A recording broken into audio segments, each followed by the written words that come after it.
Alright, so we're going to hop into the Defense Playoffs Round 1 Winners Bracket. Virtus Pro versus Empire Game 2, run by Join Dota. So check out their stream, primarily commentated on by Toby. I think they're on Twitch these days. So they used to be on Own3D.tv, which is an awful brand name. But Own3D is actually folding, so I think they're on Twitch these days, and also joindota.com, obviously.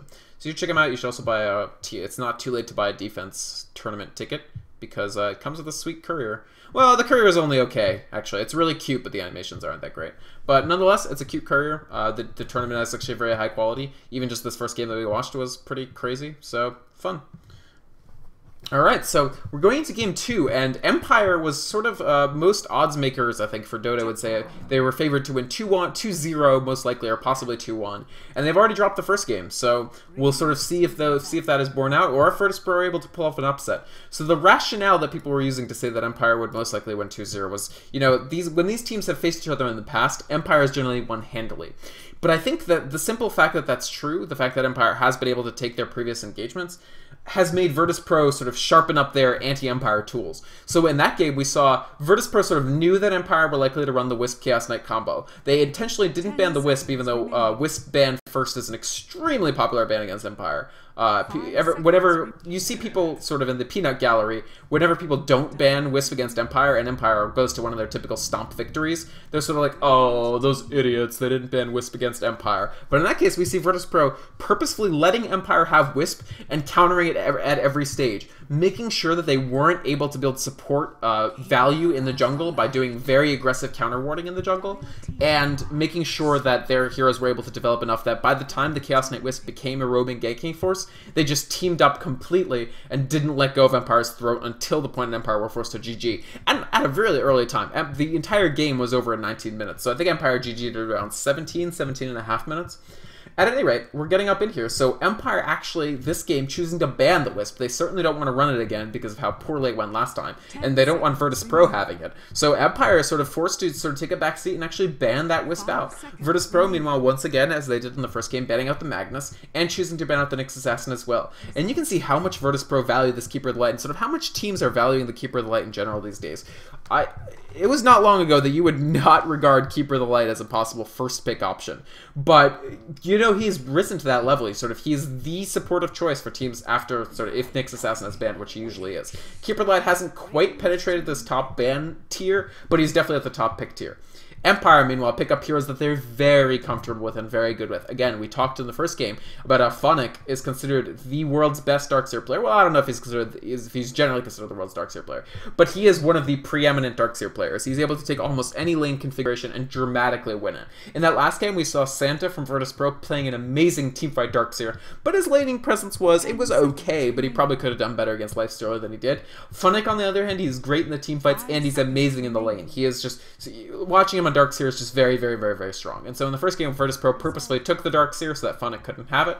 In this game, they choose not to first pick it. They prefer the Keeper of the Light, which they had to have known would mean that Empire would pick up this Darkseer, and they do. They also pick up the Undying.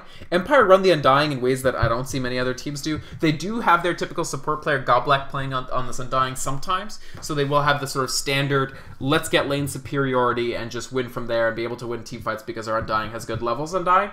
It's very, very typical usage of him. But what they do sometimes is they actually end up running Undying as sort of a farmer in a tri-lane. So they'll have Blow Your Brain on Undying. He's also a good Undying player. Get that Undying those items to be very tanky and just stay up in those fights. And if you keep your Undying up the entire time and during a team fight, he's able to do a lot of stuff. He's able to continue decaying, continue healing. The Tombstone will live, and he sort of does this Flesh Golem damage amplification as well. So you can see that Virtus Pro are feeling more comfortable because they know Empire is not likely to go CK. They know Empire doesn't have access to the Wisp because Empire banned the Wisp. So as a result, they feel more comfortable that they can take the carry of choice to complement the Keeper of the Light, which is the Phantom Lancer.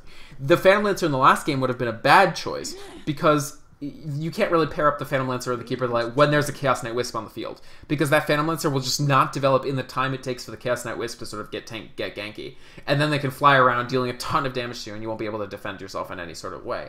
But in this game, Virtus.pro are feeling more confident that they will get the space to develop the Phantom Lancer, and so they pick him up to keep. And this is an excellent pair. A tri-lane with Keeper of the Light, Phantom Lancer, and X, probably Rubik, is very, very strong. It's hard to stay up as the solo against that. The Darkseer sort of comes up if he's doing the solo lane, and you just immediately Phantom Lance him down. So they actually do pick up the Rubik as well. This is probably their support, although it is in a pinch, it can also be their mid option. And Empire are able to pick up TA. So Empire are actually going with a very Empire-ish composition. We see this all the time. This TA, Scandal, is amazing on Templar Assassin. There's just a few players in Europe. Templar Assassin Star has faded a little bit from sort of where everybody was playing her, regardless of whether they were good with her, because she was just so strong, to where there are TA specialists, both in Asia and Europe, that will frequently play her, like S4 of No Tidehunter plays TA a lot. Scandal plays TA a lot. We do see Dendi sometimes playing TA as well, though he prefers heroes like Queen of Pain. And so the people who are good at TA can completely bust games open with her. And so Scandal, definitely one of those people, and Empire will be looking to make sure that his TA gets supremacy in the middle.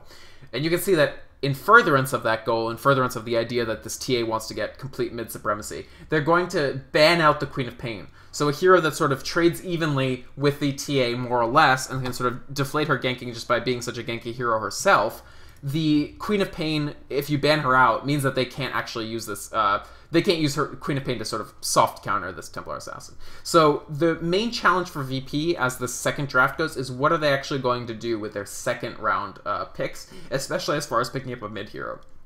You can see that for their bans, they've all gone in on Blow Your Brain heroes, so they're trying to take out these strong early, good late carries that a team that's as strong early as Empire is very likely to favor. So Empire likes these carries that sort of can contribute to a fight early, like that Chaos Knight, like that Gyrocopter. Lone Druid also a great option. Now, they are leaving themselves open to sort of the Empire gimmick comp that I said earlier with the Undying, so they could still run Blow Your Brain on the Undying and just run a very, very strong mid-game composition focused on getting farm on the TA and the Undying.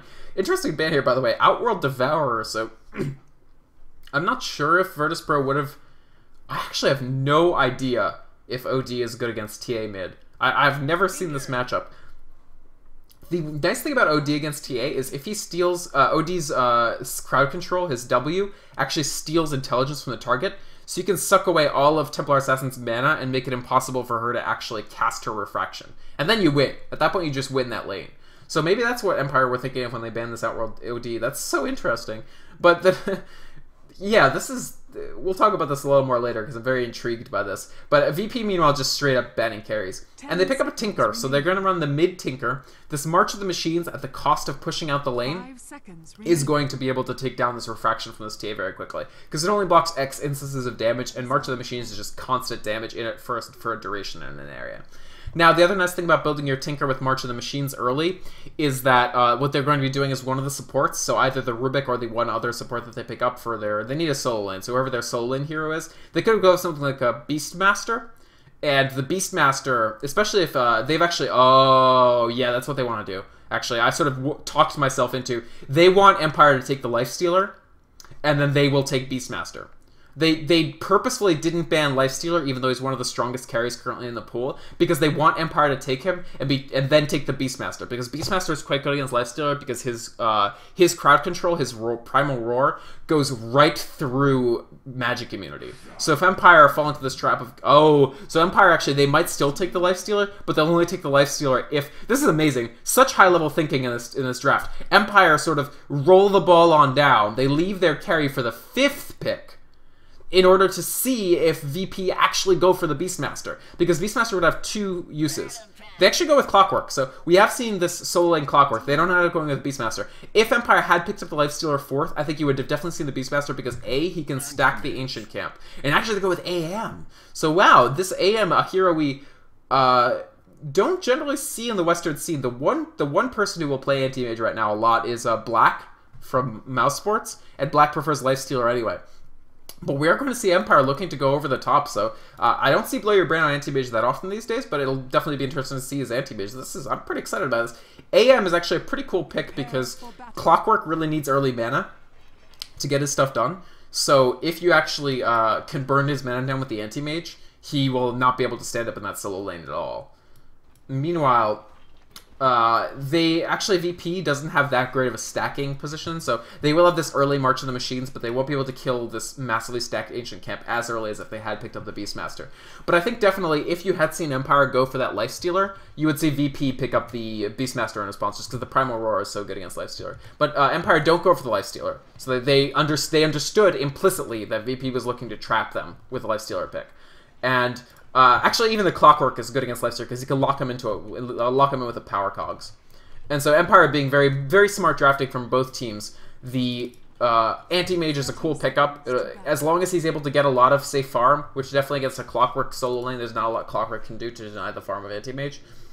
This Anti-Mage is going to become very, very, very strong. And he's pretty strong against Tinker, just because as Tinker gets his items up, he'll have a huge mana pool, like especially once he picks up that Sheep Stick, things like that. And so the Anti-Mage will be able to burn off all that mana and then cast a huge mana void on the Tinker. Anti-Mage PL is a matchup that as the game goes farther and farther, PL will be more and more favored, just because PL's scaling is substantially better very late game than Anti-Mage's is. But Empire, another very smart pickup. Again, I think both of these compositions are very cool. It'll be interesting to see the game. It's going to be very good. The Shadow Demon is a great pickup against Phantom Lancer. And in fact, I actually saw people on a forum asking, does Phantom Lancer just have no counters? Are you just completely fucked if it gets a little bit late with him? And the answer is no.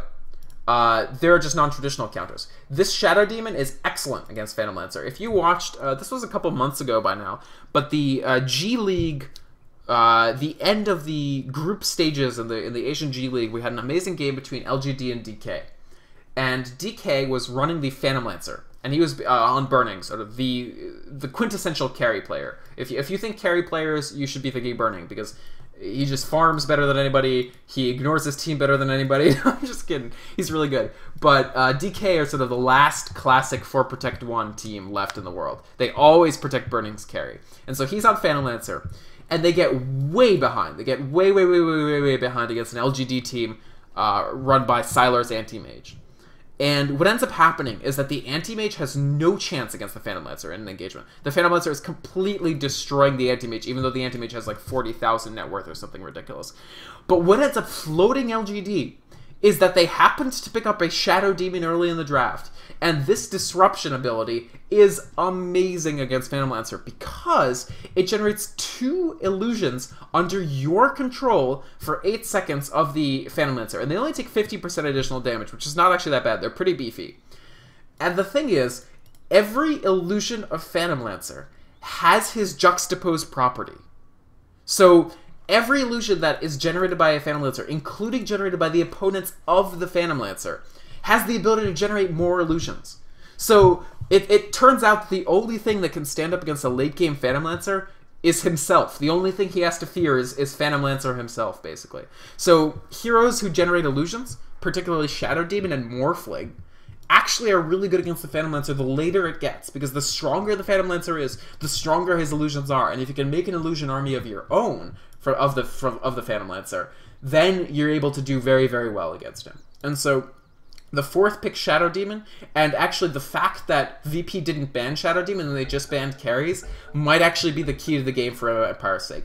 Empire, for once, in this game, and this actually is interesting, you can see the Clockwork. This is a pro Clockwork tactic. You god damn it, you power cogs one of your creeps just to make sure you super deny. It's almost like a fake deny. Like, this creep gets to the lane very, very late, so your creeps are doing less damage to the opposing creeps, so you end up having the lane pull back. This is a pro Clockwork solo lane tactic. Actually locking down the Shadow Demon so he's not able to crowd control him here. Just pure asshole moves with these power cogs here so far.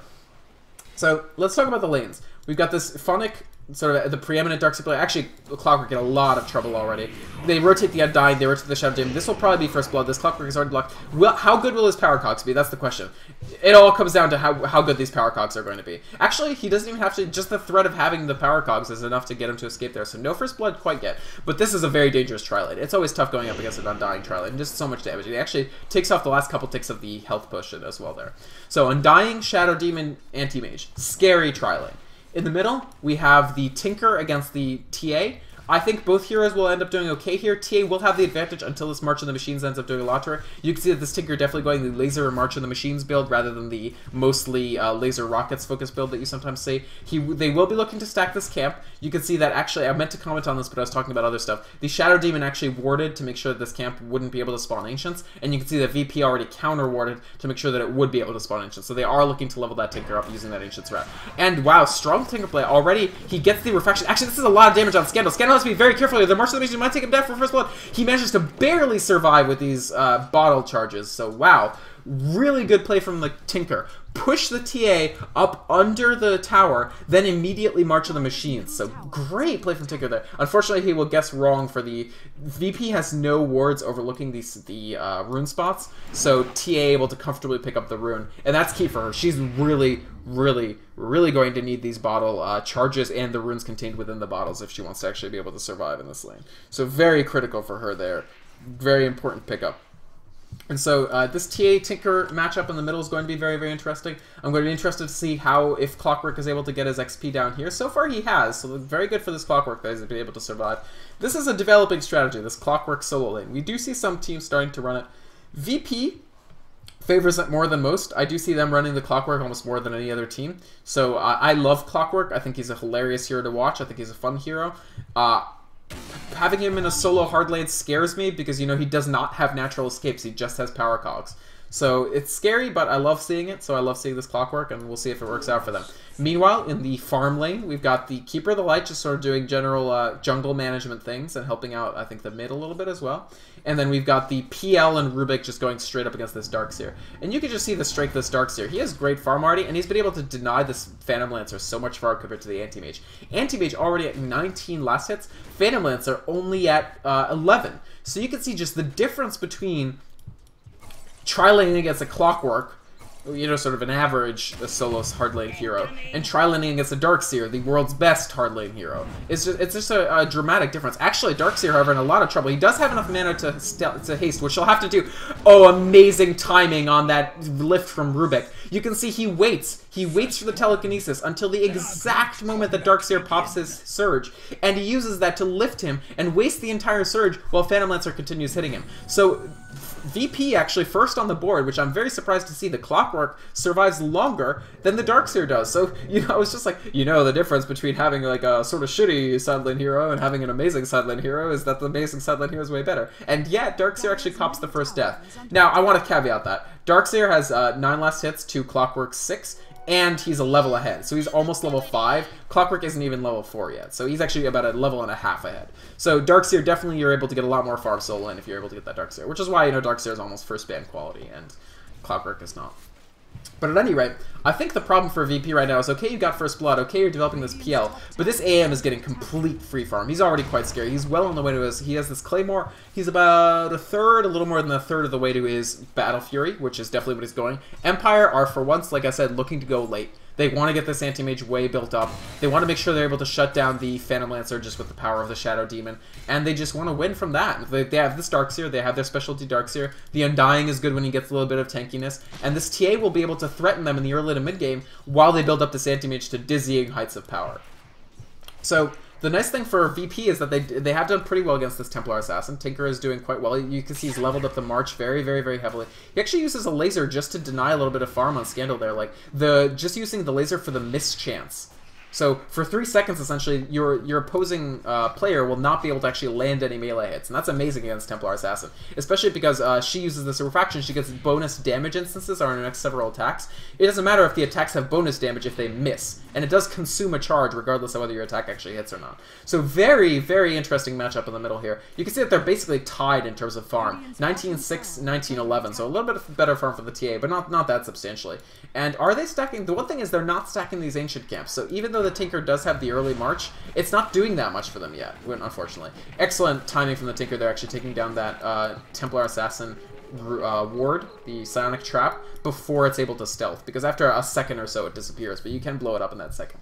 So the fact that they are trying to manage the Darkseer by keeping the Keeper of the Light and the Rubik down here means that they're not stacking this camp. And this means that the Darkseer's time to actually get, the Tinker's time to actually get way ahead by March of the Machines rearming right on top of the stack is going to be much, much later. I think what he's going to do is use one or two, or both of these illusions to actually stack this camp for him, because if he's not going to get help doing it, he has to, oh, the low ground miss means that he doesn't take down the psionic trap. That's funny. He would have killed it, but he was on low ground. There's a 30% miss chance from low ground to high ground, and consequently he missed the chance to actually kill the trap. So this is a trap that could be dangerous if Empire rotates somebody to try to kill the Tinker at some point. So you can see that he has moved the illusions, though. The illusions have moved to a spot where he's going to try to kill, he's going to try to stack these camps for him. So the illusions will stack the camp, and that'll mean that the Tinker will actually have an opportunity to march that camp later. So Phantom Lancer just still not... This is just not great farm for this stage. 26 last hits in a fairly free lane. I mean, Darkseer is dangerous, but at this point, Darkseer is in the jungle. You really need to make sure that this Phantom Lancer is able to keep up at least somewhat with the Anti-Mage, because once Anti-Mage gets Battle Fury, and he's well on the way, he's more than halfway now, when this Anti-Mage hits his Battle Fury, when Blow Your Brain gets that Battle Fury finished, he will be farming so... And then, like, imagine that I trailed off and continued to have O's for, like, another 50 O's or so. Much faster than the Phantom Lancer. Unless Phantom Lancer goes straight Radiance or something, which you don't typically see. We see Phantom Lancers building stuff like Diffusal. But unless he goes Radiance, he will simply not have anywhere near the farm output that this Anti-Mage will have as soon as he gets Battle Fury. And so it will become very scary for VP for a very long time. Like, the Anti-Mage, I mean, the Anti-Mage isn't immediately scary, because with just the Battle Fury, Anti-Mage doesn't do anything in teamfights. Battle Fury is a pure farm item for Anti-Mage. But once he has the Battle Fury, that opens him up for the next item. The next item is usually something like Manta Style. And then Manta Style, once he gets Manta Style and Battle Fury, he's starting to be a little bit scary. Once he gets Manta Style, Battle Fury, and say BKB, he becomes very scary. And then he's farming so fast. Anti-Mage is just one of the fastest farmers of the game that he can fill out his 6 slots so fast. He can get Abyssal if he wants. He can get Heart if he wants. He can get Butterfly, and frequently does get Butterfly. And then the Anti-Mage is just a holy terror. He'll be able to take down anybody on your team, except maybe the Phantom Lancer. And even then, the Phantom Lancer will just be, again, underdeveloped. Now, VP, it is nice that they managed to pick up the Clockwork, because Clockwork is okay against a lot of carries because he can lock down with Power Cogs, but Anti-Mage is one of the heroes that Clockwork is worst against, because they can just Power Cogs out of it. Actually, great rotation by this Rubik. They're able to pick up the Shadow Demon. Empire were way too dive there. I don't think they can take down this Anti-Mage, though. He does have a blink in 4 seconds. If VP can kill him in those 4 seconds, yeah, they decide not to. Obviously, they can't. But they do pick up more kills, so the 3 on the board for VP there. Empire really dove too much. I think they thought that they could pick off Santa on this Clockwork, but he still has no deaths, and they were able to pick off the Shadow Demon. He was already taking tower damage, and he actually took, he copped a lot of damage, and as soon as the Rubik came in, they were able to kill him.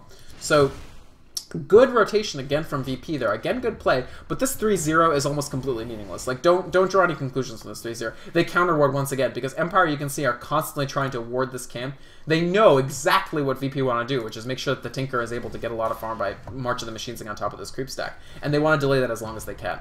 VP, their Tinker is actually a better tool against the Anti-Mage than their Clockwork will be. Because until Anti-Mage gets BKB, if Tinker's able to get a lot of farm as well, he's able to threaten push in a lot of areas before Anti-Mage is really able to deal with it. Like, Anti-Mage will be trying to farm, but Virtus Pro will be pushing lanes with the Tinker, who's a very strong pusher, along with the Phantom Lancer, who once he gets some levels is a very strong pusher as well. And TA dumped onto the high ground, so Scandal's in a lot of trouble here. Does he have a TP? He has no TP. Scandal is going to take an enormous amount of damage here. They actually have a ward, so they have perfect vision of him as well.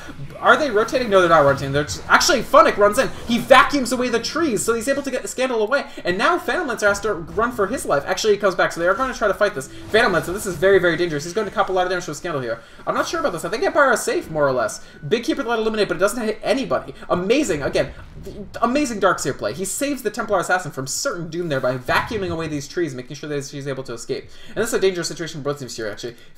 Shadow Demon is in enemy territory, but they don't see him. They don't have the ward. And so VP are unable to catch out anybody. There are a lot of wasted time for VP there. And the Shadow Demon is going to make it out out safely. The Tinker's sort of hunting. He's sort of trying to find somebody in the jungle here. He knows the Shadow Demon is somewhere, but he doesn't know where, and so the Shadow Demon is perfectly safe. Tinker's still not quite at his boots of travel. He sort of wants it in the next couple minutes, but he's only at 1404. He's going to farm the jungle right now with his, which is March of the Machines, to try to get a little bit more gold. And so Funix saving Scandal's life. Scandal managing to not die there, still getting his farm. He's got his phase boots. He's halfway to his blink. Blink is going to be absolutely great for Scandal, and he hasn't really been held down by this Tinker too much. He's a little bit behind the Tinker's farm, but not that substantially. The Keeper of the Light Illuminate shoots through. He doesn't actually get almost anything. Scandal had the refraction, so he doesn't take any of the damage. And so, once again, this anti-mage is getting pretty swole. He is, what is his status? Does he have another thing? Yeah, anti-mage will be at his Battle Fury in about 100 gold. So very, very, very, very close to that Battle Fury. And that will be extremely consequential to the outcome of this game, no question about it. The Battle Fury will allow the anti-mage to farm much, much quicker than, again, the Phantom Lancer, whose farm is just not tremendously impressive. It's only 52 last hits, which isn't bad. But it's no great shakes either, frankly. You see him going for this Robe of the Magi. It can go into either Drums or Diffusal Blade. In the Phantom Lancer's case, it's almost certainly going to be that Diffusal Blade. They're going to try to burn down the mana of that Shadow Demon, try to actually get rid of the mana of the TA. TA's mana pool is surprisingly non-resilient, especially when you consider the fact that now Refraction costs 100 instead of 75. If you can take TA's mana down to where she can't meld to Refraction, a lot of her effectiveness is actually circumscribed. So they're going to be definitely using those Diffusal Blade illusions on as many heroes as possible. Get their mana down. Undying also, you know, very, very, very limp if he can't actually get his mana to repeatedly cast Decay, to repeatedly cast Soul Rip. So Diffusal is a great pickup, but the downside is he's already 35 last hits behind the anti-mage. If we look at net worth, he's already 1k net worth behind the anti-mage, and this is going to balloon. So as soon as the anti-mage, he actually has his Battle Fury finished, you're going to see Blow Your Brain get enormous amounts of farm here. We don't, it's interesting, Blow Your Brain, just typically a carry we see going on the sort of mid-game carries, just looking to get tons of kills. Just kill, kill, kill, kill, kill. And so it's sort of a test of his discipline to just see how he's going to adapt to sort of this pure passive farming style carry, because it's not typically the role that we see him play, and yet it is the role that he's going to be playing this time. And a big gank going on Phantom Lancer here. Will they take him down? He's actually dusted, so they will be able to kill the Phantom Lancer. That's a critical kill for Empire. That one kill for Empire is worth almost what all these 3 kills for VP were. And they blow up the Rubik in no time flat. So Empire managing to tear through here. You saw there were a lot of wards here up for VP. They had great vision, and all of that ends up really just getting taken down by Empire. They completely counter-ward this area. They get a ward in the jungle of VP, and they pick up 2 crucial kills. This will delay the Phantom Lancer development very substantially. They might pick up this tower as well, and so I think Empire actually had a substantial advantage here. We're going to hit the point at which VP are going to have to slow it way down, because they're going to have to be like, well, we didn't get the early advantage that we really wanted, and so we really need to do something like keep the... Actually, Clockwork running in, he does get disrupted. Will he be able to... The ultimate is going to be key here. He does land it on Shadow Demon. This is a dead Shadow Demon, no question. He's not going to use his power cogs because it's simply not necessary. They do get a kill. The kill goes up on Tinker, but they get it on the Shadow Demon, the least consequential player. Scandal manages to escape. He has no death still. He's almost at his blink. And Funnick, he does have 2 deaths, but still managing to get to be where he's needed, still managing to get stuff done. And the Anti-Mage, meanwhile, putting a lot of pressure on this top tower. Keeper of the Illuminate will go through, but Anti-Mage, he's got that passive spell shield, 34% magic resistance. Keep in mind, that's on top of the fact that he has 25% passive magic resistance, so you can see his total magic resistance is actually 50. So if you don't mind any hero taking tons of hits from this Keeper of the Light Illuminate, it's definitely Anti-Mage. He's got so much of that damage reduction. There's only one hero in the game with more magic damage reduction than Anti-Mage has, and it's Visage. And only when he has all his Gravekeeper's Cloak stacks up. VP pressuring this bottom tower. This will probably be denied, actually. They're not able to finish this push, so they're not going to get the extra gold from this. Empire will almost... Yeah, they're going to use the Undying to deny this. So that's unfortunate for VP. Again, this is gold that they're not getting, and they still really haven't done anything with this creep stack. It's only 2 stacks of Ancients. They really would have wanted more by now. I think Tinker's just going to take this stack as it is, and it's just not nearly what he wants. He does have the Boots of Travel, which is fantastic. Boots of Travel, Bottle... Soul Ring is really what you want to start out with on Tinker, just in terms of being able to get anywhere and counter push. But VP are going to reach the point at which they're like, we have to catch up with the Phantom Lancer to the fact that his net worth relative to the Anti-Mage is ever decreasing. And TA is very, very dangerous for a while in the game, especially once she has her Blink, which is being ferried to her right now. And so we need to just counter push with the Tinker, just lock down the map by putting the Tinker everywhere and just using that March of the Machines to lock it down.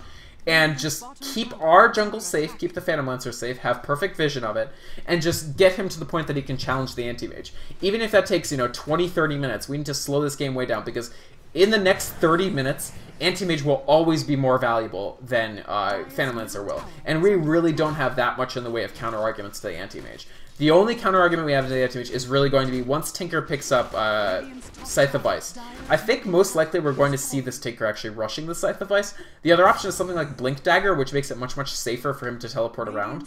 Getting the Blink Dagger on your Tinker means that you can TP to a location, then immediately blink away, or you can cast a spell and blink away, which makes it very, very safe. It's tough for the other team to actually punish you.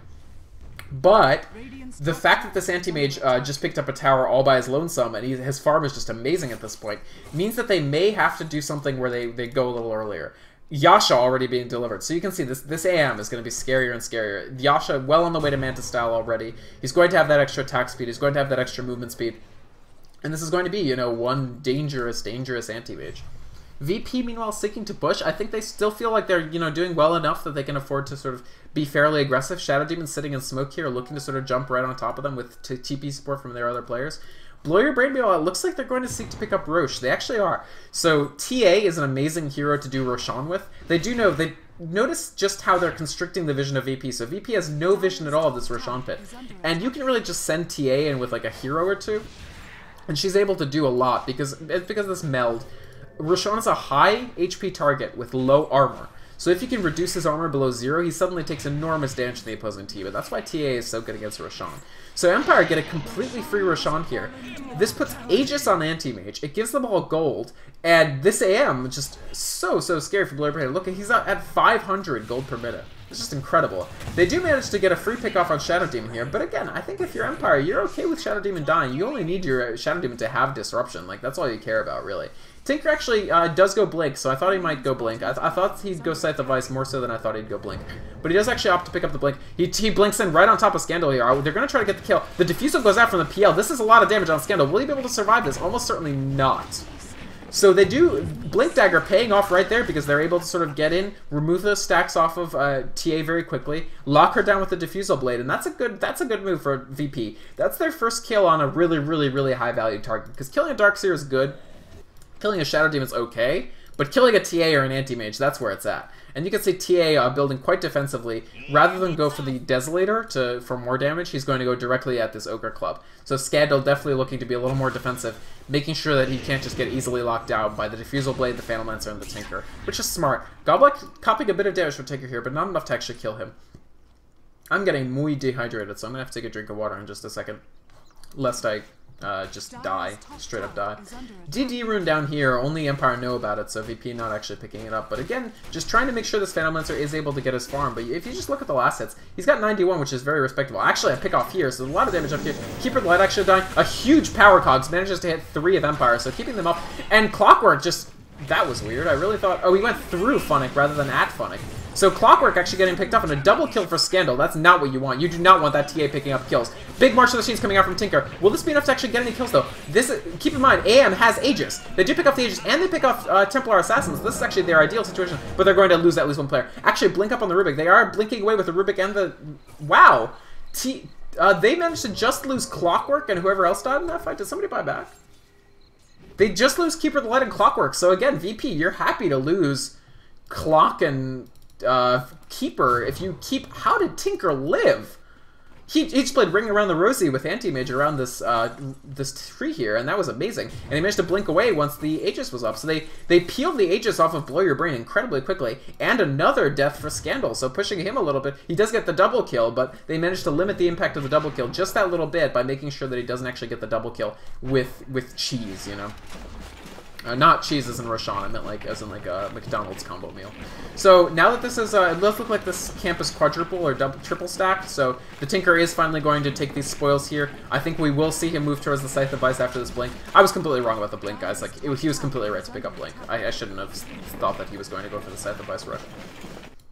But again, the thing to look at on Empire's side is this Anti-Mage, and he is basically in about 200 more gold. He sort of self-stacks. Look at this guy doing self-serve creep stacking. He's going to pick up this creep stack extremely quickly with this Battle Fury, and that's going to give him the space to actually build up. That's going to finish his Manta style and get him well on the way to his next item, which I think almost certainly will also be a BKB. They're going to look at making sure that the Tinker isn't actually able to lock them down in any capacity.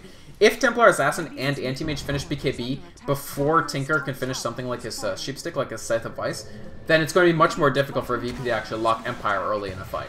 And especially it's going to be difficult to make sure that this TA doesn't have impact. The AM, you know, you weren't going to kill him anyway, even if you sheeped him, but the TA is much more of a, if we lock her down early, then she'll be sort of trivial. This PL is in a ton of trouble here. They have summoned the entirety of the 9 hells to sort of attack him with that barrier. He is taking a lot of damage. He's still alive, but he's going to get picked off just by the Shadow Demon damage in the end, and the Darkseer on top of him. So a huge kill for Empire there. They are deep in trouble. Funnick taking a lot of damage. He does manage to Mechanism. In the back, we have Blurrybrain running in, picking off that Tinker. That's a critical kill there. VP doing as much damage as they can, but this fight is not going well for them. This Clockwork is going to get picked off. This Rubik blinks away, but in hot pursuit are Scandal and Anti-Mage. They have so many blinks on Empire right now. Will they get the Rubik? Good blink by him there again. He actually has the Anti-Mage blink and... Oh, he doesn't have a blink dagger. That's what I thought. I've been saying blink, blink, blink, blink, but it's actually him just stealing that level 4 Anti-Mage blink and using it for all it's worth. So Keeper Light manages to survive, but that is exactly what you don't want as VP. You don't want to lose your Tinker. Actually, Rubik manages to blink away from... Ooh, he was in a lot of trouble there. Very tight play from this Rubik Kisyuk here. The fact that he managed to live through those team fights is very, very impressive. But the problem here is they have almost nothing on this PL. They still have the Diffusal Blade, and it's great. He has Yasha, so he's on the way to his Manta. But he is not able to stand up to this assault right now. TA is extremely close to her BKB. She actually is at her BKB. With that, because she managed to get the last hit on that tower, that is the TA BKB right there, and that's huge. And the Anti-Mage, he's at 2,300 gold. That's just, the amount of gold he has is insane. Like, look at this net worth. He's at 13,500 net worth. Like, I don't know, man. It's a lot of net worth. He's 5,000 ahead of anybody on VP's team. And again, like I said, VP are going to have to play slow. They're going to have to make sure this PL is safe, safer than he has been for these last 2 deaths that he's picked up. They are going to have to make sure the Tinker does as much anti-push as possible to keep Empire off of their vital tier 3s. VP, they still, keep in mind, they still have a tier 1 up. So they have 1, 2, 3 towers up, and Empire has 1, 2, 3 towers up. Empires are just a little more balanced in the sense that they have their entire tier 2 up, so they have this area secured, and VP has this complete side of the map secured, but this is the side of the map that's hard to farm in. This Ancient stack is property of Tinker, so that means that PL can only sort of farm this area. And this area is the part that they don't have map control of. So what you're going to see is that PL is going to be farming down here, and Empire are going to have wards like where they are now, and Empire are going to seek to run here. So Empire will always be launching ganks at this Phantom Lancer. And the more they gank him, the better shape VP Empire end up being in, because that means that the Phantom Lancer will never catch up to the Anti-Mage. Empire, meanwhile, they essentially have control of this side of the map, which means if for Dire side, this means you have effective control of this Ancient Camp. VP can't contest this Ancient Camp, so you're going to see Empire stacking this Ancient Camp and using AM to farm here. Meanwhile, AM has this complete jungle. VP essentially can't contest it. They had to have this control, but VP, it's going to be difficult for them to push up in here and kill the Anti-Mage. Because Empire have this tier 2 tower up, if Anti-Mage is farming any of these 3 creep camps, he can blink back to this tower and be safe from almost any gank attempt. Phantom Lancer, due to his lack of a blink, is much less safe to do the same thing. So Empire are going to be seeking to pierce into enemy territory here. And actually we have a fight breaking out in the middle. Clockwork puts up another great power cogs, and this is, look at how good these power cogs are. Oh, actually he jumps in on Anti-Mage, so he gets the stun up. Anti-Mage is forced to retreat. So a fight that Empire I think we're confident in taking, they're sort of completely stymied. The downside is this Clockwork, until he gets Aghanims, this hookshot is going to be on a huge cooldown. He's not even level 11 for the rank 2 hookshot. Rubik almost dead, so on very, very, very low health. They have to play very defensively here. They really want level 11 and Aghanims for this Clockwork. I love Aghanim's Clockwork, by the way. It's the only fun way to play Clockwork. You get your... Take a look at the Aghanim's cooldown. It's 12 seconds. So you basically get a blink. It's expensive in terms of the mana it costs, but you have a 12-second redirect that stuns people and does damage. It's amazing! And so it's always fun to see Clockwork pick it up. And he's picking it up as his first major item. He's well on the way to it. He's actually has it now. So Clockwork finishes his Aghanims. They're going to be using Santa as a pure sort of initiator Clockwork, always getting in with that hook shot, always putting up the power cogs. I'm just looking to disrupt Empire's game plan that way. Now again, Clockwork just not that great against Anti-Mage, but it's okay. It's okay. Empire continuing to just, they want lockdown of this Ancient Camp, so the more Empire can lock this Ancient Camp down, the better for them. Especially if they could pick up this tower, it would become extremely difficult for VP to farm this Ancient Camp. For now, it's enough for them to just counter-ward it as much as possible, but eventually, once they actually pick up this tower, this will be the end of farming this Ancient Camp for VP for a pretty long time. And again, you see Empire. Look at how much lockdown there is in this jungle. Look at exactly how many resources they're committing to actually making sure that PL doesn't get his farm here. They've got a slow ward in every single one of these camps. So if PL's in here, they can jump in on him and slow him 50% with a Psionic Trap. They've got a ward here, so they can see if PL enters the jungle from 2 separate routes. They've got a ward here, so they can see if PL enters the jungle from this route. And they're going to try to push this lane up so that they can see as much vision of here as possible, and if PL is actually farming here. So, Empire, again, this is what the best teams in the world, like, you can just see that they think about the game at such a high and comprehensive level. Like, I'm able to comment on it, and I sound smart when I'm commenting on what they do, but I would never in a trillion years think of doing all of this stuff. It's really the ability to sort of think about every aspect of a game as it develops and be able to sort of justify that and have the right resources to be able to do it. That makes a team great, and that's why Empire is such a good team at this. Actually, I'm getting a lot of lag. I hope this isn't like a... I don't know if this is me. Oh, no, I don't know what is going on here. Hopefully this is just me and not the actual game lagging. It might just be me. At any rate, now they have so much control of the jungle here, still lagging. Uh-oh, this is bleak. I hope this isn't my computer. I don't actually know. Let me check to see if... Yeah, this is really, really, really bad lag. I do want to comment on, though, that Blow Your Brain at this point is farming and clearing out the entirety of the enemy jungle because he farms so quickly that he can make sure that there's just nothing here every time Empire come looking for it. Hopefully that lag is gone. That was kind of unfortunate. So, once again, Blow Your Brain up to 266 last hits. He has more than 10 last hits a minute, which is sort of the mark of just an insanely, insanely fast farm spree. And he's picked up his next item, so he is delivering himself. He's actually delivering himself a heart. So he doesn't go for the BKB route, he does go for the pure tankiness route, and Blow Your Brain with this heart is going to be essentially unstoppable in these fights for a while. It's going to take a while for VP to have the resources to actually stop this anti-mage in any meaningful way. So Empire, after game 1, they're like, okay, we couldn't just blow this team out. We're going to have to essentially play fair. But the fact that we think that we're a stronger team in the abstract means that we're comfortable playing fair. We're comfortable going long against this team because, you know, they'll make more mistakes than we will. And so they feel comfortable with that. AM actually not taking the Aegis there. They give it to the TA, so the TA is still not quite as survivable, so they end up handing it over to Scandal there, and Scandal has quite a bit of farm at this point as well. VP on the run, again, they don't have this tower here. They can't retreat to safety here, and so Empire has the run of VP's jungle. If we look at the gold graph, we're going to see that even though VP is ahead, this is why you never look at the kill count, right? VP is probably behind by about 10k? So about 7.5k. But that's a lot, man. That is a lot. And Blow Your Brain can just safely, you know, run in here, cause havoc, and just leave immediately. Clockwork does have his level 2 ultimate with the Scepter, so the Scepter does bring the cooldown down to 12 seconds. It only does 200 damage, but it already has great range. It's got a decent stun. And Tinker, meanwhile, just trying to push. He's just trying to put some pressure on Empire to make sure they don't completely ruin this jungle farm for PL. You do see PL getting a little bit of development. We saw him 6k behind the AM about 4 minutes ago, and he's still only 6k behind.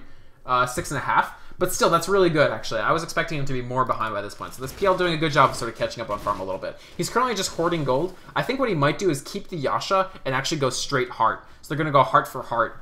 Otherwise, this 1,000 health compared to the 2,500 health on the anti-mage is just going to not be nearly enough. Actually, we get to see a short meeting there. AM just not feeling like he wants to take that just because nobody from Empire is here, and he knows that most likely people from Virtus Pro are just behind this PL. So PL is getting his farm. He is going to build towards... he could either finish his Manta or make his heart. Actually, he finished his Manta. So he's not going to go directly for the heart, he's going to make a Manta style, and then almost certainly I think after the Manta style we will see that PL building heart. And until that PL finishes heart, he's not going to feel confident, like he's not going to feel good at all. He's not going to feel good enough to actually fight directly against. And so that's basically VP are incentivized at this point to play as slow as physically possible. They don't want to just get rolled over, because if Empire wins a big team fight, AM... It's so easy for a Manta-style AM to take down one of your Rax towers. Like, it's not that AM has any pure thing that makes him deal more damage to towers, but he just deals so much damage, and his attack speed is so good, and his Manta style is so good that he can just tank a lot of damage and just deal... You can see this. These PL illusions right now are completely meaningless. Like, they just don't have enough to actually go with this anti-mage. Blow Your Brain moving into Butterfly. This will give him even more power. He'll have passive evasion. That's mostly against PL. There's really nobody here that's going to do any damage to anti-mage other than Phantom Lancer, so that's a directly anti-Phantom Lancer ability to build. And you can see he's made the Talisman of Vicious. Big vacuum coming in from Funnick, and they actually are going to pick off this Rubik pretty quickly because he's got the Shadow Demon Disruption on him. The Shadow Demon ultimate. And a lot of damage going up, but a good Keeper of the Light ultimate manages to do a lot of damage to Empire in return. This Undying and Shadow Demon are actually taking a lot of damage from that March of the Machines. Good turtling from Tinker there. But the Keeper of the Light runs in and immediately gets hit by TA very, very hard. And an Anti-Mage ultimate goes out, killing a lot more players. Tinker gets taken down. Keeper of the Light, Rubik are still down. You can see the Ghost Scepter from the Shadow Demon just avoiding, making sure he gets picked up by the Phantom Lancer. And so Empire, they retreat, but they retreat having won comfortably. They now have 8k on this advantage on this Phantom Lancer in terms of the AM. He's well on the way to his Butterfly. They managed to pick off 3 heroes there. The Tinker's farm is delayed a little bit. What did he actually make? He's making Ultimate Orb. So yeah, I think this Tinker is definitely trying to make Sheepstick, but he's not even anywhere near it, and that takes him farther away. They force out a buyback, so just one buyback, I think. They force the Tinker to buy back, so he wastes a ton of gold, both dying and buying back. They kill off 2 supports. They don't lose any heroes, so I thought that the Shadow Demon might die, but he doesn't. Clockwork, what is he doing there? So they actually they lose barely anything. They get 3 kills, so 3 kills on the board. They don't lose anything. They get the tier 2 tower, and they force Tinker to buy back, so he doesn't have buyback for 3.5 minutes. You can see that the AM's advantage over the PL now is 8k. What we're going to see eventually, in about 2 more item slots, is that Anti-Mage will actually run out of item slots. So he'll be maxed out in terms of his effectiveness. Now, I don't want to say that that's that much of a limitation, because Anti-Mage's maxed out effectiveness is very, very effective. We're going to see him finish his Butterfly, and then I think we could actually see him move towards converting his Tranquil Boots into Boots of Travel. Then he'll probably finish out with something like, I was suspected BKB. And that'll be your 6 Anti-Mage slots, basically. At that point, you have to sort of decide, do I want to give up one of my slots for something else? But again, right now, Empire have an enormous lead. They could very well just go... Actually, they probably will. Before the Tinker has buyback again, they're going to push in and try to take down a Rax. Because if they kill the Tinker, that's so much of Virtus Pro's effectiveness taken away. Actually, they could get a pick off here. They blink. They're chasing down this Clockwork and PL. This is a lot of trouble for Virtus Pro. They have to be very careful making sure that they don't lose any additional heroes. If they lose a hero before the impending Rax defense, they won't be able to defend that Rax. They need all 5 players to be able to actually defend this push. Otherwise, they will lose this Rax. The Manta Style Illusions are out. A lot of damage going on the tower already. Virtus Pro, they do not have a fortification. It's still on cooldown. This Tombstone is up, sort of providing a forbidding obstacle. They might lose this tier 3 tower. I don't know if they'll get Rax, but they will lose the tower. Clockwork just going in just for the stun. He doesn't even feel comfortable enough to stay in. And Blurry is on the Rax. They're doing a lot of damage to the Rax already. He blinks right out. Scandal, does he still have his Aegis? He still doesn't. He has MKB. This Clockwork is taking a lot of damage. He's forced to Ghost Scepter to survive. He tries to Cogs again, but it doesn't enough. They do actually take down the Aegis, so the first death of this game goes to TA. She will come back up. The Tombstone has expired, so that's big. Now they don't have to fight on the Tombstone. This is a substantially more favorable ground for PvP. Big blind out from the Keeper of the Light. This Anti-Mage does have mischance for a second, but they're still just focusing the Rax. Again, Empire have their entire team here. They have the AM Illusions alone do a lot of damage to this Rax. Clockwork jumps in again. Again, Santa just playing so bold in 2 games in a row. Just bold play. He Ghost Scepters to get away. And this Anti-Mage is taking a lot. The Diffusal Blade is up on the Anti-Mage. He's taking a lot of damage. He has no mana. Anti-Mage has no mana. They'll probably take him down with this panel. And another Cogs. Amazing play from Clockwork. So good. 2 Darkseer walls on this crossover between the low ground and the high ground. A wall from Darkseer and a wall from Rubik. But they managed to put enough Phantom Lancer Illusions on the Anti-Mage to make sure that he couldn't blink away. Now, he comfortably has buyback. You won't actually see Blow buyback because there's no threat coming out from Virtus Pro. At best, they'll take a tier 2 tower off this. So you can see just how insanely difficult it is if you're VP to even defend a Rax. Like, they could easily, if things could have gone even 5% worse for them there, that would have been both Rax gone and possibly the entire game. So VP in an extremely tense situation if they don't want to have this game tied up by this Anti-Mage. He will not be buying back because he can get his Eagle Song very, very quickly. He might sell this poor man's shield, he might not. But Anti-Mage very, very close to his Battle Fury, his Butterfly. And that'll make it more difficult for PL to drain his mana. Because the thing about PL, the thing that makes him so good at draining mana is once he gets Diffusal, every single one of his illusions also has the Diffusal property. So every illusion will burn 36 mana when every time that it hits. So that's very, very, very good if you're PL. If you can take down Anti-Mage's mana so he can't blink, he really can't escape from you. Like, he doesn't have that great mobility. And so in that fight, they sort of everything went well. Every Clockwork managed to, again, Santa, MVP for Virtus Pro so far. We have not seen that great spell steals from the Rubik. He's stolen Blink to keep himself alive, and the Darkseer wall was very good in that game, especially if he can keep this Darkseer wall, if he can hang on to this for as long as possible. This is critical against Anti-Mage as well, because if you generate that powerful of an illusion of Anti-Mage, that's going to be very, very good. Oh, I should notice, it's not just Shadow Demon that's good against PL. Darkseer is very, very good too, because again, he generates an illusion of PL via his wall that's also incredibly powerful. I actually suspect Darkseer might make Aghanims as well, just to, you know, get that Scepter. It basically does 140% of the original PL, which is insane damage. Plus it, you know, generates illusions also. So Empire are going to be looking to generate illusions of Virtus Pro's Phantom Lancer as the Phantom Lancer gets stronger and stronger. But if you steal the Darkseer Wall as Rubik and you can generate an illusion of Anti-Mage, that illusion will also be very effective. Because again, that illusion has the mana break property that Anti-Mage has, and it just deals amazing damage. Oh, T actually manages to get a pick off, so that's a decent pick off. Again, Scandal getting his farm. We talk a lot about Blow Your Brain, but keep in mind, Scandal's net worth is actually right around where PL's net worth is as well. So that gives Empire a double threat that's increasingly difficult for VP to deal with, since only one of their heroes is ever going to deal amazing damage. The Tinker can do a lot, especially once he actually finishes this Scythe of Ice, which he's still not at. He really needs that Scythe of Ice. But Empire sort of, even if you manage to deal with the Anti-Mage, this TA is still dealing incredible damage. He doesn't have the Aegis right now, but it'll be up in a minute, and I suspect Empire will actually pick up the Aegis, put it on TA again, and just look to push with the additional Aegis power. PL just sort of pushing out this lane as best he can. You can see he's building towards his heart as well, so he wants a little bit more of that survivability, so he doesn't have to play quite so scared.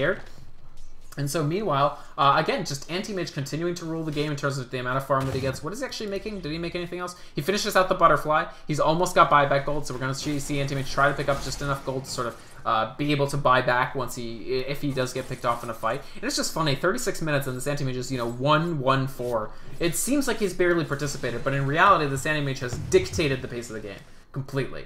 And so Empire grouping up, they're going to take this third Roshan, and they're going to do so incredibly quickly. And what this will give them is both an Aegis and a Cheese, and that's quite consequential. A Cheese on somebody like Darkseer on Undying is going to be just very, very, very, very useful for Empire. And they have perfect vision. VP have barely any vision. They know, I think VP know that Empire are going to go for this Aegis, but there's almost nothing that VP can do about this now. The only fights that VP are going to actually win in a 5-on-5 engagement are fights that they take completely on their terms. And if they're forced to try to jump in on Empire, it might be difficult for them. Now, Clockwork is very good in the Roshan pit because Power Cogs will fill up most of the space within it. So eventually, maybe the 4th Roshan or the 5th Roshan, we could see this Clockwork coming into play and being very effective. But the 3rd Roshan, they will just have to see. At best, they can trade for a tower, and they actually do. They're doing the right thing. They're using Phantom Lancer to farm whatever they can, and they're going to try to take as many towers as they can. They can actually finish the heart on Phantom Lancer, so the interesting question here for me is, do they choose to keep buyback gold for the Phantom Lancer, or will they build out the heart? It looks like they're going to build out the, well, they build the Vitality booster, so Phantom Lancer actually still has buyback right now.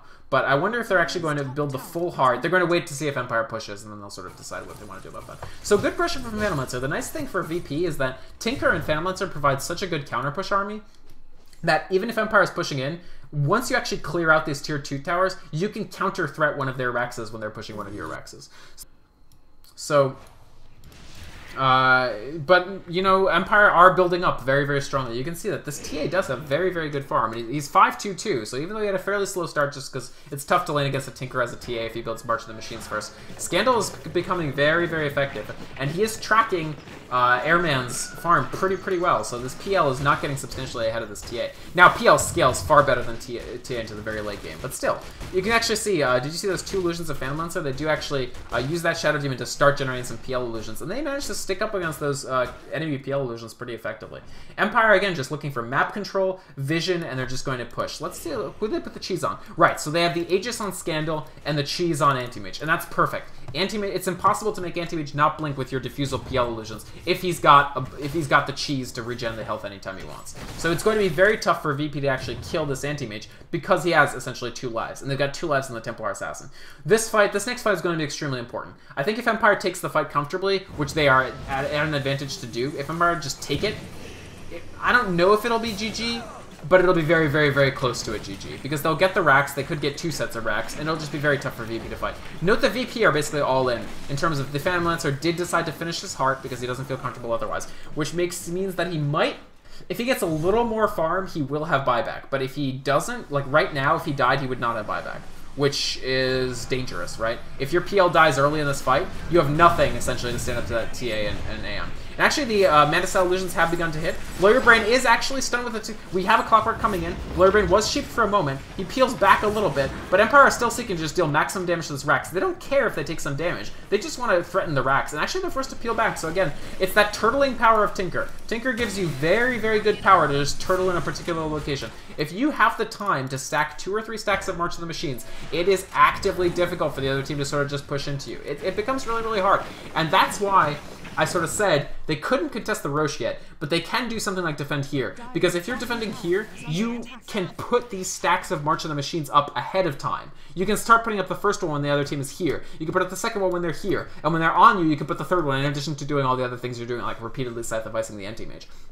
And so you can defend this spot. Now, Roshan, typically, when the other team has an advantage, they go to Roshan first, and you have to go after them. So in that case, the Tinker at most is going to get 1, maybe 2 ranks in the March of the Machines, because, you know, the location is fine. Like, you know, you're like, oh, well, this is a tight spot. March of the Machines is really good when the enemy team can't move out of a tight spot. Yes, but you have to have the time to actually cast and stack up those March of the Machines. And in that case, where they would be jumping in on Empire, they wouldn't be able to do so, because the Tinker would be way too busy doing other stuff.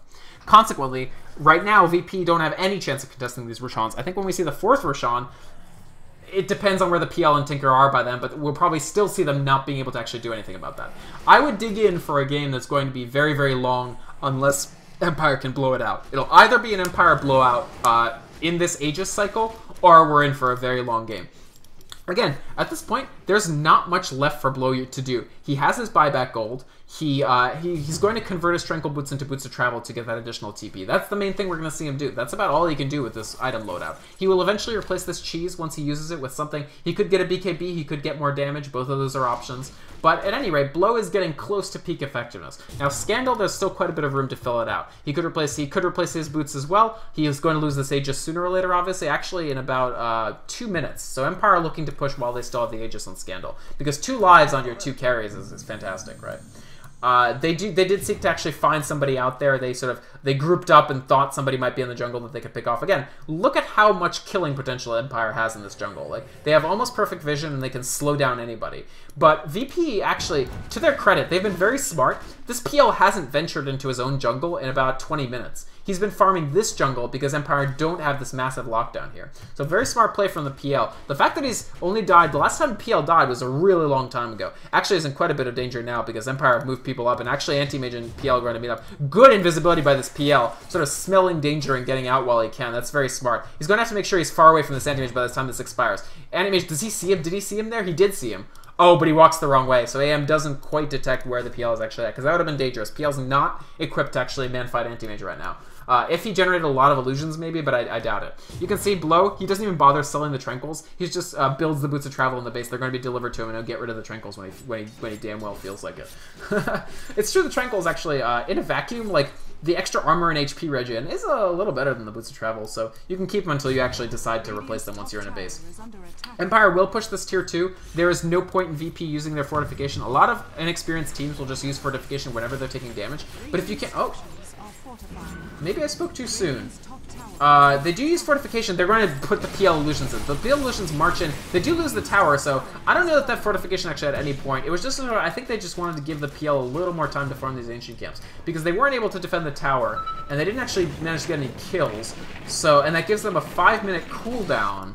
So, I'm not so sure about that one. I'm really not sure if it was that smart to actually use that fortification there. But if VP don't feel like they're in that much danger in the next 5 minutes, then that's good. Now, let's note, take a look at this Roche timer. Then take a look at Scandal. Aegis gone. They no longer have 2 lives on Scandal. They do have 2 lives on Anti-Mage. So last weekend, we were casting that tournament. I don't know if you guys watched, but we had that game R2R vs Dystopia that went to 82 minutes. And one of the things that was actually very consequential in that game is, if you're the team in a very long game that gets all the Roshans, you can actually stack up these cheeses. The more cheeses you have, the more of a dramatic advantage you have when the final, Armageddon fight actually comes. Because, you can pop all those cheeses, give all of your heroes second lives, or give a hero of your choice 3 or 4 lives, and just win there. So I think VP have maybe 1 more Roshan that they can afford to just sort of give away, but they can't afford to let Empire have 3 or 4 cheeses on their team that they're not spending, because that's going to be just an uphill climb in an extended fight that they might not be able to handle.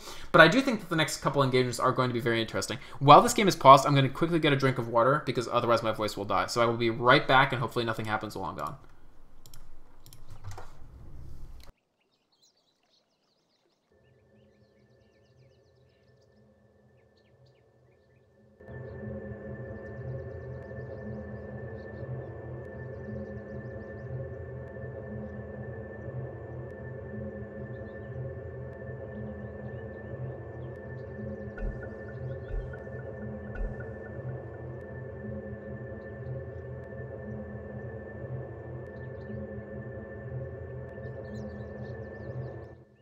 It looks like we had a temporary unpause and then a repause, so not that much. They're cursing a little bit. Prokliata, which is like damned. Interesting game. I mean, if you're Empire, it was very smart to play this game in a defensive farm-out style, because you're facing falling into the loser's bracket against a team that you probably feel you're better than just by virtue of record. If we look at, I think Empire have won something like 8 out of 9 times that the teams have faced each other in the past like 4 months. But then you lose that first game, and not just by a small margin. You get blown out in the first game if you're Empire, and you're like, why are we getting blown out by a team that by all rights we're substantially better than? So essentially that's the question there, where like, why would we lose? And so their decision was, okay, we lost that first game, but we're better. We're probably stronger in just a fight that goes very long, just because in a given team fight, we're going to have better poise, we're going to have better composure, and our heroes will probably be better developed. So we can just play normally. We can play sort of 4 Protect 1, us against you, and we'll win. Especially if we get Phonic, his best hero. We've got this Darkseer. We've got better heroes pound for pound than what we think the enemy team has. We can counter anything that they make. If they have a PL, we'll make a Shadow Demon. If they have a Clockwork, we'll make a carry that doesn't care about Clockwork because it can blink out. And we'll just win. So that was Empire's rationale. And it's sensible and actually made a lot of sense. But this game could actually go either way, is the thing. Because you can't underestimate just how strong a PL gets as the game goes by. And if VP do get an advantage, like if, for instance, they kill Anti-Mage, essentially they have to kill him 3 times right now, because they have to kill him, they have to go through the cheese, and they have to heal buyback, and they have to kill him again. But Tinker plus PL gives them hope. And the reason I say Tinker plus PL is because that gives you your turtling capacity, and it doesn't just let you turtle. It means that if you do win a team fight, you can counter push very, very quickly. It's not enough to be able to fend off a fight. Let's take another example from the tournament that we actually casted this past weekend, the Reddit Playdate Open Tournament. And you should check out the VODs from that if you get a chance. They were actually really fun. They were good VODs. So if you look at last weekend's tournament, and you look at the games, 2 games, let's compare 2 games that were played in a row. We have the Losers Bracket semifinals with Faded and R2R. And we have the Losers Bracket Finals with R2R and Dystopia, Game 1. In Losers Bracket Semifinals, R2R get way behind, and they focus on a massive pushing composition, based around Death Prophet. Faded, meanwhile, are about 10k ahead on gold, but the carry that they're ahead with is Lone Druid. So Lone Druid, a pretty strong pushing hero, but, you know, just not that amazing of a turtle hero, and not that amazing of a counter push hero. Like, if Lone Druid beats you, he can't get over until he gets Power Treads. Until he gets Boots of Travel. He can't actually portal over to another lane, just immediately clear out your Raxas. So Faded just end up purely turtling for about 40 minutes, and they eventually get overwhelmed. Because if you're just turtling and you're not getting any gold on your heroes, eventually, no matter how behind the other team is, they will catch up and they'll beat you. You have to turtle with a purpose. You have to turtle to say, we're going to at some point bust out and kill them all and win, or you have to turtle to say, we're going to at some point counter push and win. And Faded didn't do either of those things. Then if we look at the Losers Bracket Finals, same outcome in the end, but the game was extremely different because they had a Tinker. And so Tinker, two great things about Tinker. He turtles like nobody's business. Like when we saw these defenses on these Raxes, you can see that this Rax is actually healed all the way up to full. They lose the tier 3 tower, but Empire aren't able to pierce through to kill these Raxes, and that's really the consequential thing. Because the Tinker can lock this area down with constant March of the Machines, and there's just nothing that you can do about it. Like you can't prevent the March of the Machines once it's actually gone out. And so that's one great thing about Tinker in that sort of long situation. The other great thing about Tinker is he has this pure counter push ability with the Boots of Travel. Because Tinker can be anywhere, their internet is lagging is what they're saying. So we'll see what they actually end up doing. He says most of the kids have laggy internet. He's asking if are you playing together, and they say somebody went on a date. So the team's sort of playing with each other a little bit. I guess. Oh, so Goblack and they're so they're trying to figure out how long it would actually take for Goblack and Phonic to get back. Anyway, so talking about Tinker again. The other thing about Tinker is as soon as you've overcommitted, or as soon as you've lost a couple heroes, Tinker can go to another lane immediately and push out more than one lane in counteraction to you. He's like Nature's Prophet that way. You give Tinker some room, and he will get towers down. He doesn't have the tower killing potential of Nature's Prophet because he doesn't have any pets and his attack damage is very anemic, but he can clear out waves so quickly, and he can really just do so much counter pushing that if you do end up losing a fight, that Tinker can turn that game around very, very quickly. It's entirely possible that as ahead as Empire are right now, Virtus.pro might be the first ones to get a Rax in this game. Now, I want to clarify. When I say Virtus.pro might be the first to get a Rax, I do not mean that they will win. It's possible that Virtus.pro will get the top set of Rax before Empire is able to get the middle, and Empire still wins. Because Empire have a much bigger security blanket, A. Let's take a look at the buybacks. We've got heroes on VP that actually can't afford to buy back. Like, we have this... I don't know what's going on with this stuff. This is... Oh, because these guys are disconnected, so it doesn't say. I do hate, by the way, that buyback, like, there's a red buyback and a, like, green buyback. I don't know what the difference in these things are, but regardless. So, a VP doesn't have buyback on their Rubik. They do have buyback on the rest of their heroes, so they're actually in decent shape. But Empire not only has buyback, they also have an extra life in the form of Cheese on the Santi-Mage. They will probably secure the next Roshan, which will give them 2 additional lives. And consequently, Empire have much farther sort of to fall potentially before they're screwed than VP do. VP lose their entire heroes, they buy back and come back and die. That's it. They've lost immediately. Because Empire lose all their heroes, come back and die. They're actually probably okay. Because keep in mind, Empire still has tier 2 towers up. They have 2 tier 2 towers up. And they have all their tier 3 towers up. So let's say VP wanted to Throne. They win a team fight here, they kill off all of Empire somehow, Empire all ports in, they make a huge mistake, and they lose all their players. VP has to, this lane will probably be pushed in, so they have to go up to this lane, they have to push it all the way to the tier 3 tower, they have to kill the tier 3 tower, they have to clear through the Rex, they have to clear through the tier 4 and Throne. That's not enough time to Throne. More likely what they'll do is they'll push out the tier 3 tower, they'll get the tier 3 tower, maybe they'll get the Rex, and maybe they'll get a tier 2 tower. So then they have to do it all over again, because Empire are all back up, they'll turtle up until they have buyback again, and it's fine. So VP have to not only win, they have to win several fights convincingly to actually be able to push through. Look, let's say they win the mid and they want to push up the mid. They have a whole tier 2 tower to get through, and they're not an amazing tower pushing composition. The only huge pusher here is Phantom Lancer. They have to push through the tier 3 tower, they have to clear out the racks and then move on. So again, Empire, oh, but let's flip the script. Let's say Empire win a team fight. Like, let's say both teams agree to manful combat, 5-on-5, river, only mid, no runes. If Empire win that fight, they march, they can skip these Raxes if they so desire and immediately Throne VP. But they'll probably pick up the Raxes and then just throw them. Or pick up the Raxes and immediately take another Rax.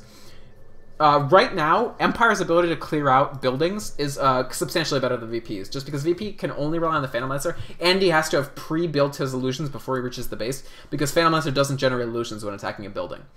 Empire, on the other hand, with TA and AM, especially with his Mantis style, can just completely blow up buildings incredibly quickly. It looks like we're having some sort of issues with the, you see, Blurrybrain actually said that Funnick cannot rejoin the game. They may have to remake.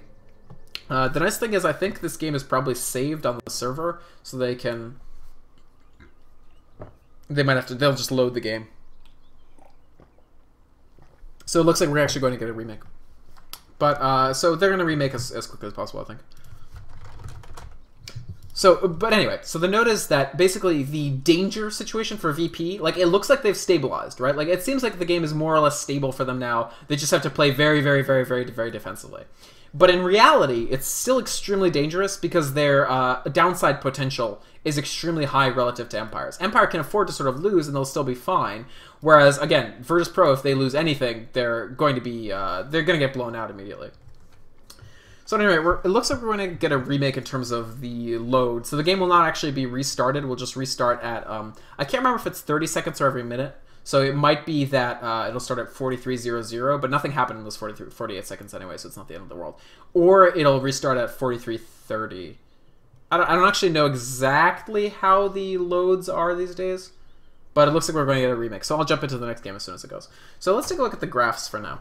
So in a game like this where one team is turtling, again, this is sort of the controversy with Dota, which is that you can provide as many graphs as possible, but they don't provide a very good qualitative understanding of how the game is. So quantitatively, you can say Empire is exactly 16,000 gold ahead. And in almost any game, 16,000 gold means the game is almost over. And, you know, the game could be almost over if they just blow out VP, but In reality, qualitatively, the game is a little closer than this. Just because, A, the longer a game goes, there's a good quote from the Na'Vi player Dendi, which is that very long games converge towards randomness, essentially. Which is that, in a very long game, a small team fight outcome, like one team mispositions slightly, and it's over. Just the game ends shortly thereafter. So, yeah, it looks like it's going to go back to 43 minutes. So, you can be 20,000 gold ahead, but 20,000 gold ahead at, 70 minutes is very, very different from 20,000 gold ahead at 45 minutes. Because at 70 minutes, the slightest mistake from either team means the other team is gone for 2 minutes or what have you. So Empire are definitely way ahead. They're definitely the favorites to win this matchup. But let's keep in mind two things. One is that VP essentially becomes more or less even if the game lasts another 15 to 20 minutes.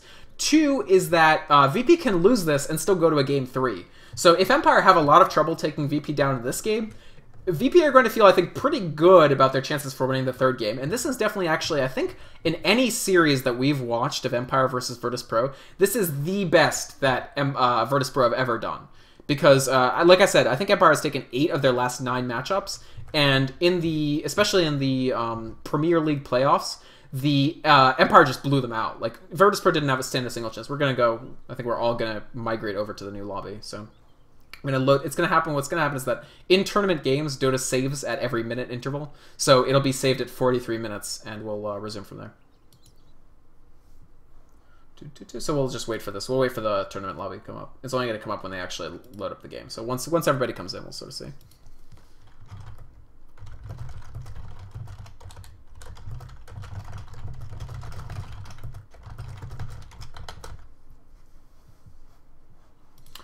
So at any rate, I think VP have to be feeling good about themselves. They, I think, as the not prohibitive favorites to win the tournament, I don't think anybody even expected them to make it out of this round. I think VP feel less bad if they actually get sent down to the losers bracket after a 2-1 than Empire do if they got taken down 2-0 or if they get taken down 2-1. So you'll feel better, I think, if you're Virtus.pro, even if you lose. Even if they lose this game and lose the next game convincingly, you feel okay. And I think VP fancy their chances against the winner of Fnatic and EG. So again, sorry, not the winner, but against Four Friends and Trilly. Let's talk again about what the actual brackets look like. So the winner of this goes up against the winner of Fnatic and EG. And then the loser of this is going to go up against Four Friends Trilly, who just went 2-0 against AL Academy. So either of these teams, I think, would be favored in this matchup. But VP, I think, can sort of hold their heads high, whereas Empire go into this tournament more or less the favorites, not by an enormous margin, but I think the favorites to win the tournament. And so for Empire to lose and then potentially have Na'Vi to play against in round 2 of the losers bracket, this is quite a gauntlet if you're Empire. You're sort of expecting to breeze through this. Empire are dramatically favored against Fnatic AG as well. It would be, if Empire win this, I don't think they'll have any trouble in round 3 of the upper bracket. So for Empire to lose and then get dropped down and then potentially have Na'Vi to face up against, Na'Vi being the one team that Empire has had quite a bit of trouble actually defeating, would be a very, very tough situation for them. It'll be tough for either team, but just once again, VP haven't won against Empire in so long that I think taking that first game by an enormous margin just gave them so much confidence. Like, you have to be feeling really, really good about the fact that we sort of faced up against our nemesis team in the first game of the playoffs for us and wiped the floor with them. So much so, like, we beat them by such a convincing margin in the first game that they had to completely change their strategy in the second game to a strategy that they never run. We almost never see Empire. I think it's been months since I've seen Empire run the, like, classic, what people like to call Asian Dota, although I don't like that terminology, but the classic 4 protect 1 will just get our anti-mage really fat and roll over the game. When does Empire do that? I have seen them do it before, but it's very, very rare. Usually they go for that mid-game dominance. They take something like a Chaos Knight or a Life Stealer and just blow away the other team with them. So the fact that they're playing cagey, they're playing scared and defensive, means that VP has, already sort of the psychological advantage. Now, the flip side of that is in the game, again, they're in a lot of danger. Like, they could easily get blown out in the next 1 or 2 team fights, but then they go into game 3 feeling like they're feeling pretty good, because again, they have Empire's number enough that Empire was forced to pivot and completely change their strategy. And so if you're VP, that presents a new danger in the sense that, hey, we were expecting Empire to just do Chaos Knight Whizball series, now they're changing it up on us, now they're going anti-mage, how do we sort of deal with this? But I think they're dealing with it more or less okay given the parameters of the heroes available. When you run a Phantom Lancer up against an Anti-Mage, the simple fact of the matter is, unless you go very exotic with your PL, you are going to have an early disadvantage. And by early, I mean you'll have a disadvantage before the hour mark of the game. You're going to feel like we're going to get way behind, and that's sort of life, and we're just going to have to deal with it. And when you actually draft the Tinker in addition to the PL, you're sort of resigning yourself to the fact that, yes, the strategy that we're going to pursue is a hard counterpush strategy later on in the game based off of the Tinker and the Phantom Lancer. I don't remember, has Tinker... I don't know if Tinker actually has picked up Ghost Scepter yet, but if he's not, I would strongly expect that the Tinker actually is going to pick up a Ghost Scepter next. He's going to want to save buyback gold and take Ghost Scepter because the damage from the Anti-Mage and TA is enough to pick up that Tinker very quickly, and if VP doesn't have a Tinker for the fight that lasts more than about a minute or two, it's going to be almost impossible for them to actually win that fight. Because PL alone, if he's faced up against a TA and an Anti-Mage that are, say, holding Aegis and Cheese and beating down on him, it's not going to be enough. If he has a giant illusion army, it may be okay. But again, because Empire had a very smart draft, because they let off with the Dark Seer, because they added the Shadow Demon on later, Empire have a lot of capacity of countering the Phantom Lancer illusions with their own illusions.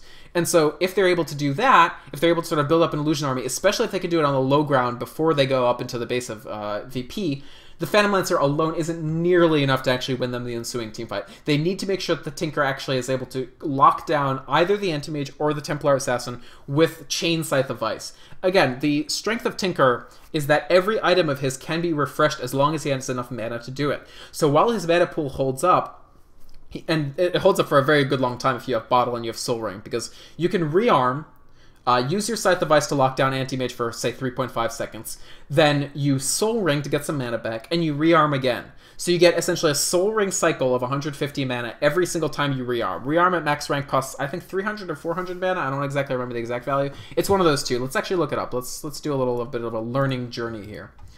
Let's go into Tinker. I don't remember if Tinker is Dire or Radiant. Okay, yes. Remember the easy things, don't remember the hard things. So, Tinker rearm. It's 350, so my two guesses were exactly the lower and upper bound of what it could have been. So, basically, it costs 350 mana to rearm each time, but you get 150 back from the fact that you're soul ringing on each of your instances, and you've got a little more regen from your bottle as well. So, what your Tinker can do is consistently sheepstick down that Anti-Mage. And if he's polymorphed, then the Anti-Mage illusions are still going out, but he's doing almost nothing besides just consistently polymorphing your target. So they need that Tinker to stay alive, and they need it to be throwing out sheepsticks. The reason I say Anti-Mage is because Anti-Mage actually has not built his BKB yet, and it looks like Blurry Brain actually doesn't want to build BKB unless he strictly has to. Now, in my personal opinion, I think he strictly has to. Like, he does have to actually use that BKB to make sure he doesn't get locked down, because in these fights, as they sort of build up this Tinker capacity, it's going to be more and more difficult for the Anti-Mage to actually do anything. Now, a Scandal on Templar Assassin actually has his BKB completely done. I think it has about 8 seconds left of charge on it, because I did see him use it once or twice. I'm not sure if he's used it once or he's used it twice, but he has about 9 or 8 seconds left on it. In an extremely long game, what you can do is you can also get rid of your BKB. You can drop it in the fountain and buy a new one. It used to be, I think at some point, that you could sell the BKB, which would advance you some money towards your next one, but now you can no longer sell it. If you want a new BKB to refresh the charges on it, you actually need to buy a new one straight up, so that's another 3,900 gold. That's going to be too pricey for TA in the medium term, but maybe in the very long term, once we sort of start looking towards 70 minutes, 80 minutes in the game, we'll see somebody refresh their BKB by actually picking it up again. The other interesting question that I want to talk about is what they're actually going to do with this PL. Okay, we are going to go back in, so I don't have to think of too many more things to say about this pause state game. It is actually pretty interesting. Just basically, what we have to keep an eye on is what the PL is going to build, whether the Tinker survives in these team fights or whether Empire divests some efforts, and just how big Funix play is. Again, because one critical vacuum that takes all of VP's heroes into a wall that's standing there is going to be an extreme advantage in the ensuing fight, because if you're able to generate an illusion of that Phantom Lancer, with the fact that, keep in mind, we saw Funneck begin the build towards his Aghanims. So a point booster, when you build a point booster, it can go into a number of things. It can go into Scotty, it can go into Aghanims, and it can go into Bloodstone. So Bloodstone is a good item on Darkseer. I mean, it's not bad, it's good. But Aghanims is actually very interesting in the context of this specific game. Darkseer, one of the reasons Darkseer is such a good hero, one of the reasons he's the first pick, is that he's a very, very good anti-carry later in the game with his ultimate.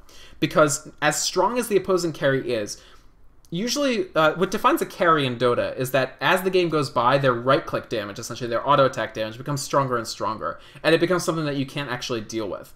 So you don't worry about their spells, per se, usually. What you worry about is their damage. So the stronger the opposing carry is, the better the Darkseer ultimate is. And that becomes compounded when you actually add Aghanims on top of it. Because the maximum rank Darkseer ultimate generates illusions of the opposing carry that deal 140% of that carry's damage. So that actually means that the illusion, in some respects, is stronger than the carry that you're generating an illusion of.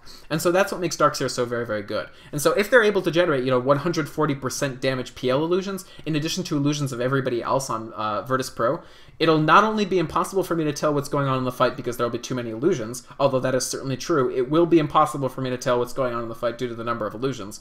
But it'll also be very difficult for VP to actually push through that, because now they have 3 targets. They have 3 high-profile targets. So currently they have 2. They have the Anti-Mage, who as long as he doesn't have BKB, they can mostly think that the Tinker and the PL illusions can handle. They have the TA, who they absolutely do need to deal with because she's going to be BKB and dealing a ton of damage in a line to their heroes. And in that situation, they would also have the Phantom Lancer illusion, which they also need to kill immediately, lest it generate a ton of illusions and deal too much damage to them to deal with. So a lot rests on Funnick, I think, to blow these teamfights open. As long as both teams do more or less okay in a team fight, Empire has the advantage simply because they have so much more equity invested into their heroes than VP do. But in a fight where they sort of need a little bit extra, in which Empire needs a little bit extra to win, the person they're going to be relying upon to bring that little bit extra is Funnick. And actually, we hadn't looked at Funnick in a while. He did actually just finish his Aghanim, so you see that he brought himself below buyback gold. This is really the critical threshold when we talk about professional gamers. When you see Dota at a professional level, usually they will have buyback available more often than not. And that really separates, I think, very high-level players from not very high-level players, as they intelligently know, when do we keep buyback, when do we not? Because you don't see them just having free buyback when it's completely pointless. If they don't need buyback to actually win a fight, or if they don't need buyback to defend something, they won't keep it. They'll build their items. But this is a situation where the situation is tense enough that you don't want to lose a hero for a long time. So if you do seed your buyback, if you do spend enough gold to avoid being able to buy back, you had better make sure that what you're getting for it is very, very high quality. And so in this case, the fact that they used Funnick to actually buy the Aghanim Scepter even through his buyback gold meant that they think that this Aghanims is important enough to actually get. And I think that's absolutely true. I think the fact that this, you can see that the Scepter outgoing damage, that they can get 140% damage illusions of the Phantom Lancer, is important enough for them to spend all their money of.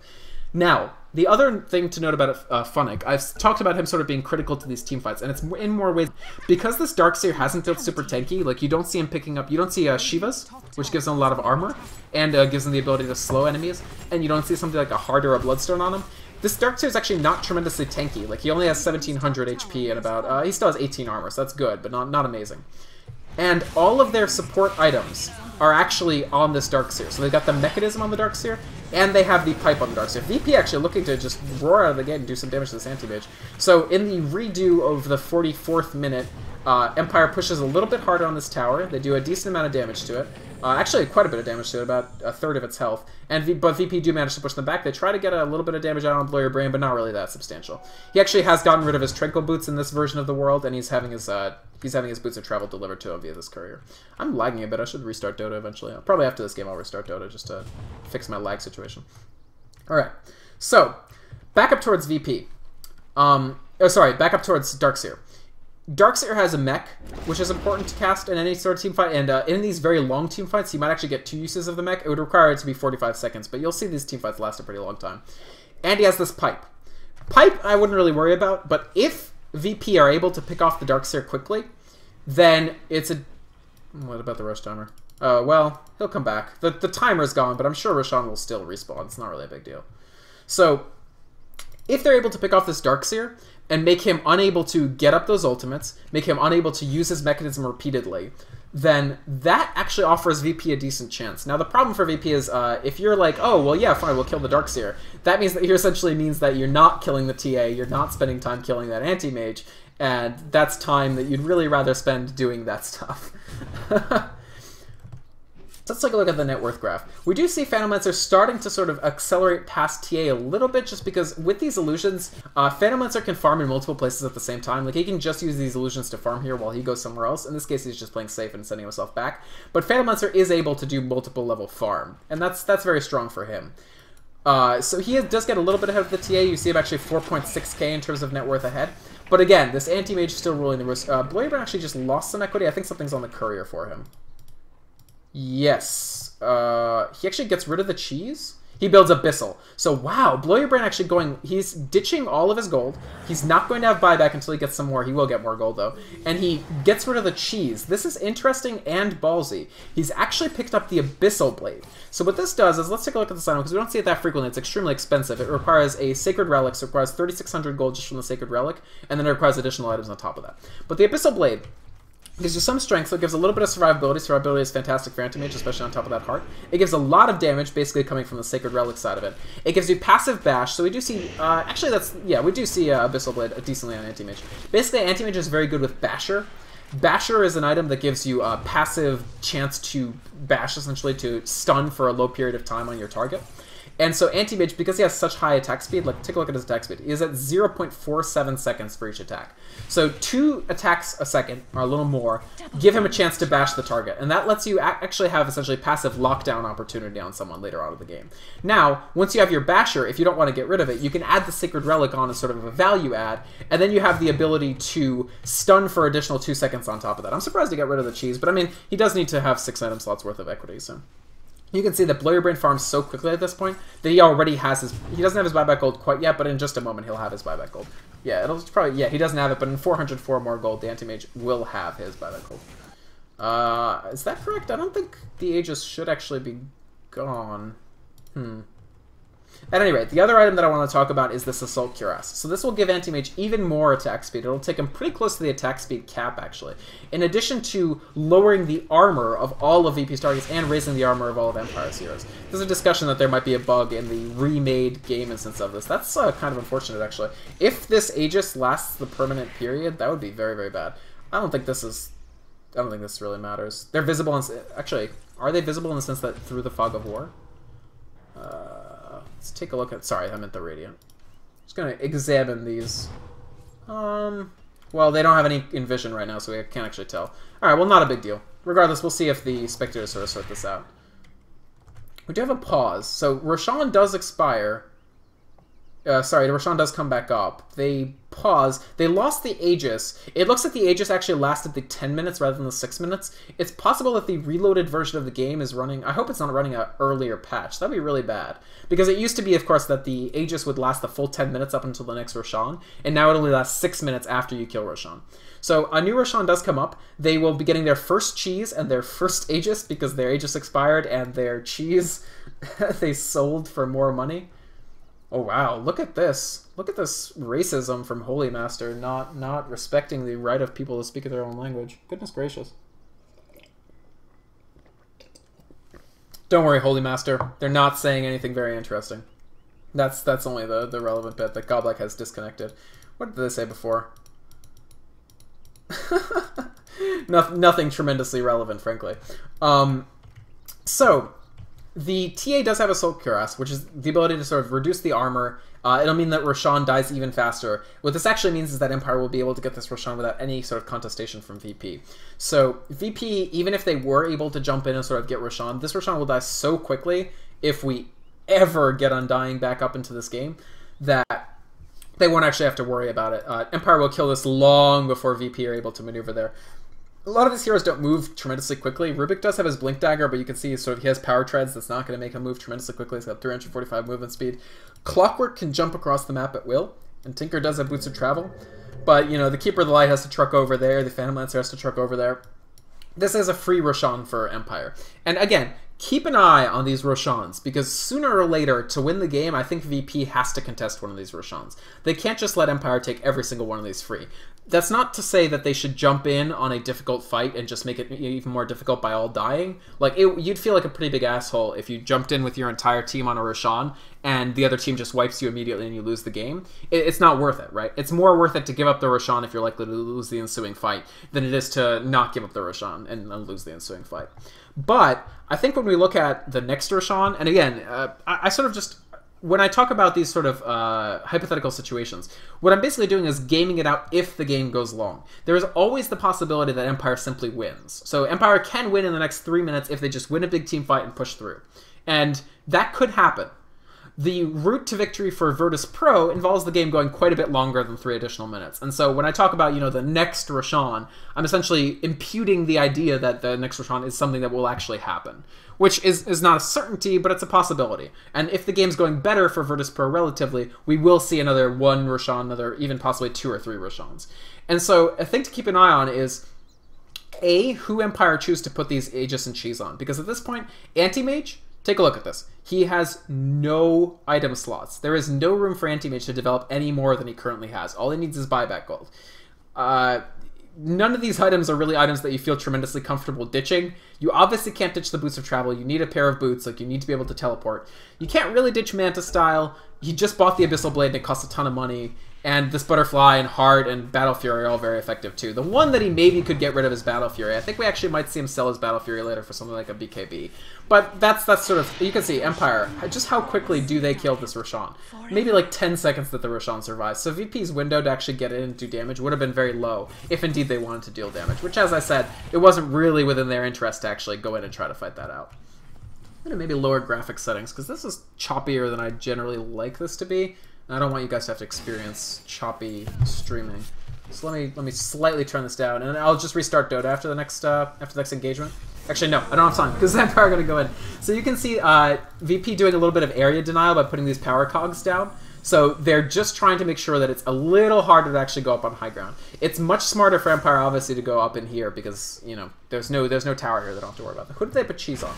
So they have... Oh, they didn't sell the cheese. They have the 2 cheeses. So they have one on Shadow Demon and one on Darkseer. And again, this is what I talked about. As Empire gets more and more cheese, it becomes more and more difficult to actually kill them because each of them have multiple deaths. Rubik actually getting picked off by TA already. And the Keeper Light taking a ton of damage. Already a double kill for Scandal. And the Empire... VP can't defend this. They're actually about to lose this tower. They're going to... Sorry, this Rax. They're going to lose both these Raxes. There's no way that they can defend this. Again, they lose these targets. They lose these supports with nothing to show for it. And consequently, they lose the Rax. So Empire does seize the first Raxes of the game. The question is, will they rotate? Will they try to seize another set of them? It looks like they're going to split push. Anti-Mage is actually about to get this Rax down, and this might be them blowing up the game.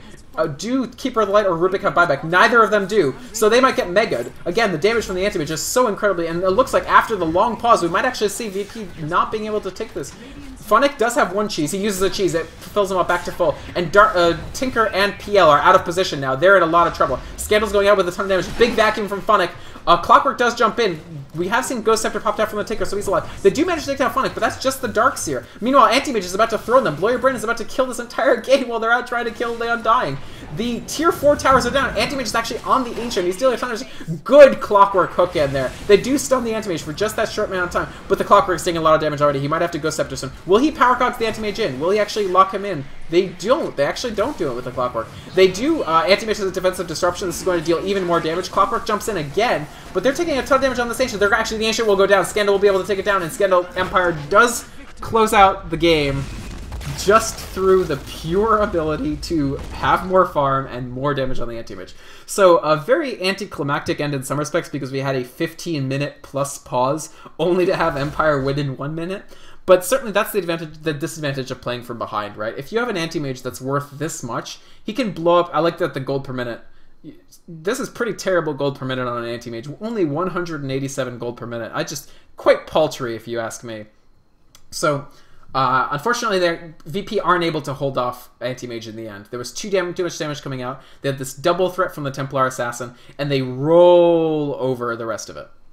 So, pretty good game. I wish there hadn't been those long pauses, but we're going to go into Game 3. I think VP going to try and see if they can just push through again, be able to survive. They put themselves in a position here with the Phantom Lancer where they would have to have almost perfect execution to actually be able to hold up against this ever-increasing Anti-Mage, and consequently, I think the bar that they set for themselves was just a bit too high that game. But we'll see how the draft actually goes in the 3rd game and what the teams actually end up doing for that. So I'm going to hop away for a quick second while we remake the game. I'll get myself some water, and we will see the Game 3 of Empire vs. Virtus Pro.